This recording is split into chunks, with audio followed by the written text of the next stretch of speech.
అందరికీ నమస్కారం అండి. నేను మీ వంశీ దేవులపల్లి. మనం చేయుచున్న భగవద్గీత పారాయణలో ఈరోజు ఎపిసోడ్కి అందరికీ కూడా స్వాగతం. అయితే మనందరం కూడా మొదటి అధ్యాయాన్ని ప్రారంభించామండి. ఆ అధ్యాయం పేరేంటండి? గుర్తుందో ఎవరికైనా? అర్జున విషాద యోగము.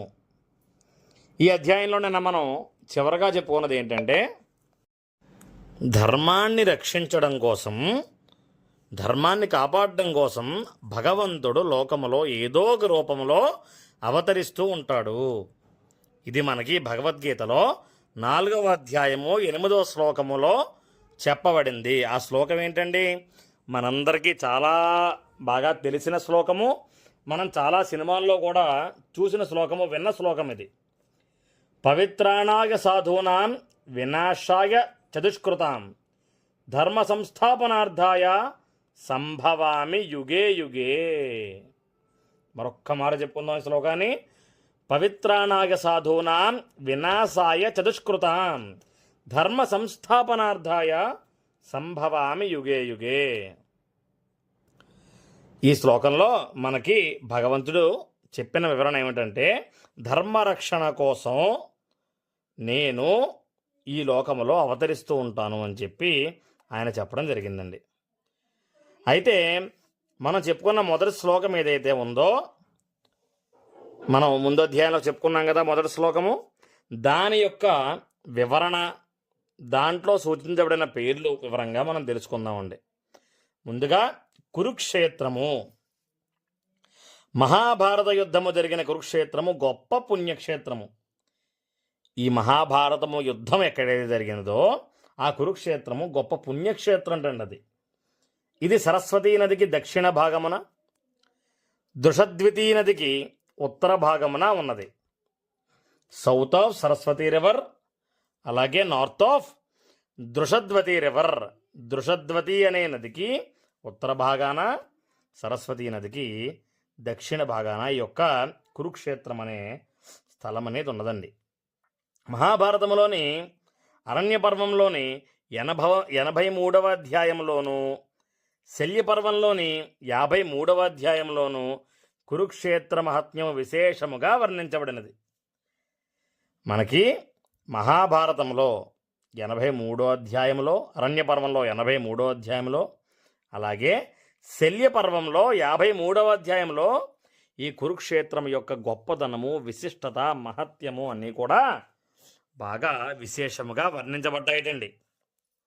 దీని పొడవు వెడల్పు 5 యోజనములు, అనగా 40 మైళ్ళు విస్తరించి ఉంటుందని మనకి తెలవబడిందండి. ఈ కురుక్షేత్రం యొక్క పొడవు వెడల్పులో కూడా 5 యోజనములు, అనగా 40 మైళ్ళు విస్తరించి ఉంటుందని మనం ఈ యొక్క కురుక్షేత్రం గురించి తెలుసుకోవడం జరిగిందండి. ప్రస్తుతం ఈ ప్రదేశం హర్యానా రాష్ట్రంలో అంబాలా నగరమునకు దక్షిణముగాను, ఢిల్లీ నగరమునకు ఉత్తరముగాను ఉన్నది.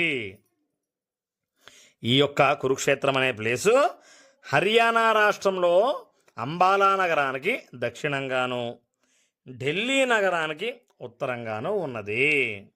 నేడు కూడా అది గొప్ప పుణ్యక్షేత్రమే. ఇప్పటికీ కూడా కురుక్షేత్రం అనేది గొప్ప పుణ్యక్షేత్రమేటండి. కురుక్షేత్రమునకు శమంతక పంచకము అనే పేరు కూడా ఉన్నది. ఈ కురుక్షేత్రాన్ని శమంతక పంచకం అనే మరో పేరుతో కూడా మనం పిలుస్తామటండి. పూర్వం ఇక్కడ బ్రహ్మదేవుడు, ఇంద్రుడు, అగ్ని మొదలైన వారందరూ కూడా తపస్సు చేసినట్లు శతపథ బ్రాహ్మణములో పేర్కొనబడింది. ఒకానొక కాలంలో ఈ యొక్క స్థలములో బ్రహ్మదేవుడు, ఇంద్రుడు, అగ్నిదేవుడు వీళ్ళందరూ కూడా తపస్సు చేసినట్లుగా శతపథ బ్రాహ్మణము అనే గ్రంథములో పేర్కొనబడింది. అయితే కౌరవులకు, పాండవులకు మూలపురుషుడైన కురుమహారాజు ఈ క్షేత్రమును దున్ని యజ్ఞము చేసి పలు దాన ధర్మాలు చేయుట వలన ఈ ప్రదేశమునకు కురుక్షేత్రం అనే పేరు వచ్చినది. అదండి ఈ యొక్క స్థలానికి కురుక్షేత్రం అనే పేరు ఎలా వచ్చిందయ్యా అంటే, ఈ స్థలాన్ని పాండవులకు కౌరవులకు పూర్వీకులు పెద్దలు అయిన కురు మహారాజు గారు ఈ యొక్క ప్రదేశాన్ని శుభ్రంగా దున్ని శుభ్రం చేసి అక్కడ యజ్ఞయాగాది కార్యక్రమాలు చేశారటండి. అందువలన ఇది కురుక్షేత్రముగా పేరు వచ్చినది. ఈ క్షేత్రము తపస్సు చేసిన వారికి, మరణించిన వారికి ఉత్తమ లోకములు ప్రాప్తించునని కురుమహారాజుకు ఇంద్రుడు వరమిచ్చాడట. ఈ యొక్క క్షేత్రమున ఎవరైనా సరే తపస్సు చేసినా, ఈ క్షేత్రమున మరణించిన ఉత్తమ లోకములు ప్రాప్తించుతాయట. అంటే ఈ యొక్క కురుక్షేత్రములో మనం మామూలుగా వింటూ ఉంటాం, కాశీకి వెళ్ళి అక్కడ మరణిస్తే చాలా మంచిదని అందరూ అంటూ ఉంటారటండి. అలాగే ఈ యొక్క కురుక్షేత్రంలో కూడా ఎవరైనా తపస్సు చేసినా, లేదా ఇక్కడే ఎవరైనా సరే కాలము చెందిన మరణించిన వారికి ఉత్తమ లోకాలు అంటే స్వర్గాది పుణ్యలోకాల్లో చోటు దక్కుతుందని చెప్పి కురుమహారాజుకు ఇంద్రుడు వరమిచ్చాటండి. పూర్వము పరశురామునకు ఇక్కడే పితృతర్పణము చేశాడు. ఎందరో మహనీయులు ఈ క్షేత్రమున దాన ధర్మాలు చేసిరి. అందువల్ల ఇది ధర్మక్షేత్రమైనది. ఇక్కడ పరశురామునకు ఇక్కడే పితృతర్పణం చేశారట. ఎందరో మహనీయులు ఈ క్షేత్రాన రకరకాల దానాలు ధర్మాలు కూడా చేయడం వలన ఇది ధర్మక్షేత్రముగా పిలువబడిందండి. ఇది మనం మొదటి శ్లోకములో చెప్పుకున్న కురుక్షేత్రం యొక్క వివరణ.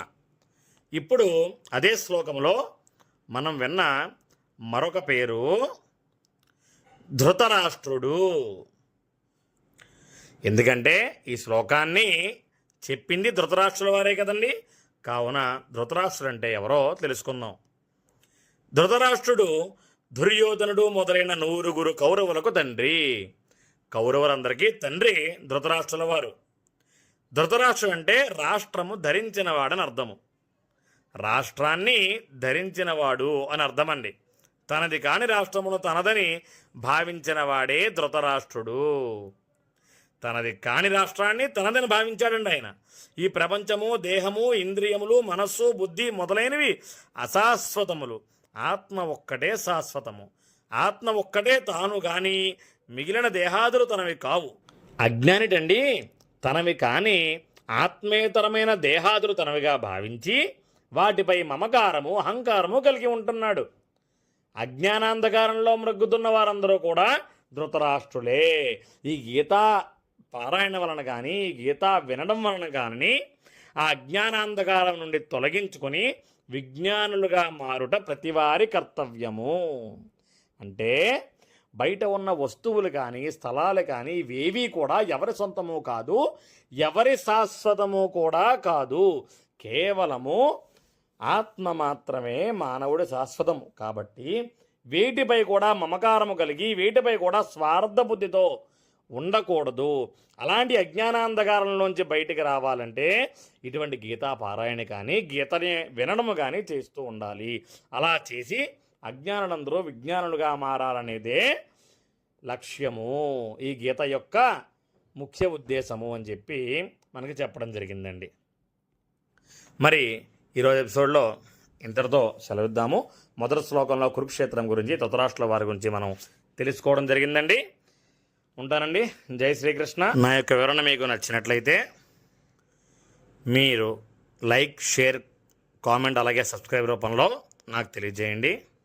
ఇట్లో మీ వంశీదేవులపల్లి ఇన్ అండ్ యాజ్ బ్లూమింగ్ పాటసారి.